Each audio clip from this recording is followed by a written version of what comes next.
જલ જોહર સ્મૃતિ સંસ્થાન કુવા કંકાવટીની સેવા સંભાળ બેઠક યોજાઈ।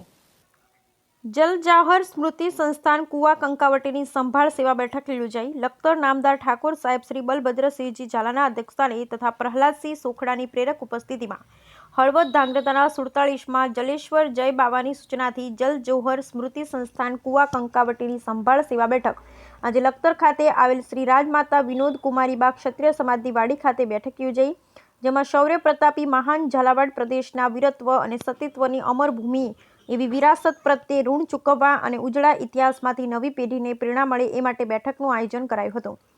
જે બેઠકમાં લખતર નામદાર ઠાકોર સાહેબ શ્રી બલભદ્રસિંહજી ઝાલા દ્વારા ઝાલાવાડના રાજવીઓની સુરવીરતા સાથેની વિસ્તૃતમાં માહિતી આપવામાં આવી। યોજાયેલ બેઠકમાં આગામી સમયમાં કુવા કંકાવટી ખાતે બનવા જઈ રહેલ રાજ વાઘોજી બાપુની પ્રતિમા અંગેની ચર્ચા વિચારણા કરવામાં આવી હતી તથા રાજબા ઘણાદ દ્વારા કુકા કંકાવટી ખાતે થયેલ યુદ્ધ તથા જલ જોહર તથા રાજ વાઘોજી બાપુ વિશેની વિસ્તૃતમાં માહિતી આપવામાં આવી હતી। યોજાયેલ બેઠકમાં પ્રહલાદસિંહ સોખડા, મયુર ધ્વજસિંહ ઝાલા, કોડ રણજીતસિંહ સુશવાવ, ભેરુબા મોઢવાણા, રણજીતસિંહ દિગડિયા સહિત મોટી સંખ્યામાં લખતર તાલુકાના ક્ષત્રિય સમાજના આગેવાનો ઉપસ્થિત રહ્યા હતા। Bureau report Jayendrasinh Zala, Lakhtar. કંકાવટી જ્યાં કૂવાનો કેર થયેલ અને જલ જોહર સંસ્થાનના નામથી આજ રોજ 29 તારીખે લખતર દરબારગઢમાં ક્ષત્રિય સમાજ ભવનમાં એક જલ જોહર સંસ્થાનની સંભાળ સેવા બેઠક રાખવામાં આવેલ। તાલુકાના અને બીજા રસ ધરાવનાર ભાઈ બહેનોએ હાજરી આપી આ સંસ્થા કુવા કંકાવટીમાં વાઘોજીના પાળિયાની પ્રતિષ્ઠા કરવાની છે।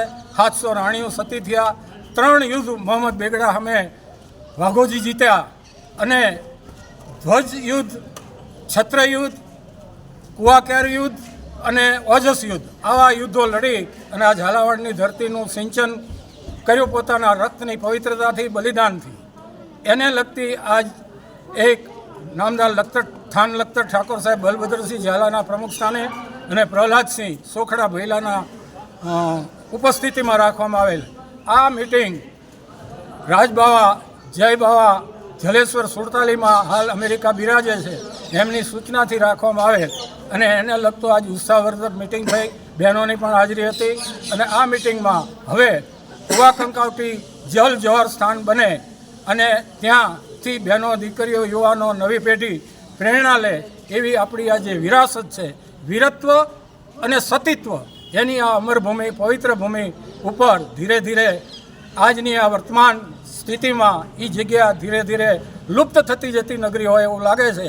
એટલે રાજબાવા જય બાવા પોતે આની આગેવાની લઈ અને આ જગ્યાને તમામ રાજવી ભયાતો અને ઇતર પ્રજા તમામ કોમ ભાઈઓ બહેનો કે જેના હિસાબે આપણું ઝાલાવાડ અકબંધ ટકી રહ્યું એ ધરતી, એ ધરોહરને જાળવવા માટે મા ભગવતીની કૃપાથી આજની આ મિટિંગ થઈ અને આ બેઠકમાં સંભાળ સેવા એટલે આ જગ્યા, આ ધરોહર એવી ને એવી જે ઝાલાવાડમાં બીજી ધરોહર છે, ધાર્મિક સ્થાનો, બલિદાનના સ્થાનો એને જાળવી રાખવા માટે દરેક યુવાનો પ્રયત્નશીલ રહે એવી નામદાર લખતર ઠાકોર સાહેબે પોતાના આશીર્વચન પાઠવી અને આ સભામાં પ્રહલાદસિંહે પણ પોતે પોતાના ભાવ વ્યક્ત કરી અને તમામ દિગડિયાથી રણુભા પણ હાજર હતા।